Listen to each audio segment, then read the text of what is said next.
स्थानीय कृषि उत्पन्न बाजार समिति कॉटन मार्केट के सभापति राजूभाऊ उर्फ राजेंद्र गोरले और उनके सभी सहयोगियों द्वारा 2 दिन पूर्व ली गई एक विशेष सभा में कई महत्वपूर्ण निर्णय लिए गए। 13 मई को हुई उक्त सभा में एक कर्मचारी को निलंबित, प्रभारी सचिव को उसके मूल पद पर लौटा दिया गया, जबकि एक वरिष्ठ कर्मचारी के हाथों में सचिव की जवाबदेही सौंपी गई। आज एपीएमसी के सभापति राजेंद्र गोरले ने स्वयं इसकी जानकारी प्रस्तुत प्रतिनिधि को दी।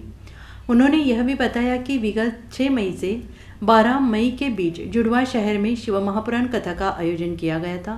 इसमें स्थानीय पुलिस की कर्तव्यपरायणता देखने को मिली। हमने सभी संचालकों ने यह भी निर्णय लिया है कि पुलिस की इस अद्भुत सतर्कता के लिए उनका भी सत्कार किया जाएगा। गौरतलब यह भी है कि विगत 6 से 12 मई के दरमियान परतवाड़ा अचलपुर में कोई बड़ा क्राइम नहीं हुआ।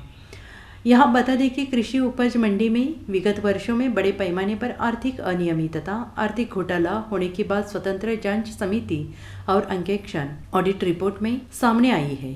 उक्त भ्रष्टाचार के बारे में सहकार क्षेत्र में खलबली मची हुई थी। मामले में लिप्त कर्मचारियों पर कोई कार्रवाई होगी अथवा नहीं, यह चर्चा बाजार समिति हलकों में रोजाना सुनने को मिल रही थी। इसी को ध्यान में रखते हुए 13 मई को सभी निदेशकों की सभा ली गई। सभा में वर्तमान सहायक सचिव मंगेश भेटालू को निलंबित किया गया।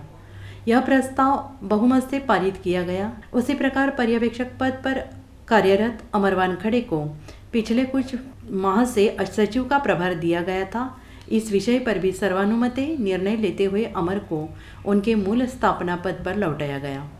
सचिव पद की जवाबदेही किसे दे दी जाए, इस विषय पर भी सभा में निर्णय लिया गया। फिलहाल एपीएमसी में 3 कर्मचारी वरिष्ठता सूची में हैं। सभी संचालकों की अनुशंसा से योगेश मदनराव चौहान को प्रभारी सचिव पद नियुक्त करने का निर्णय बहुमत से लिया गया।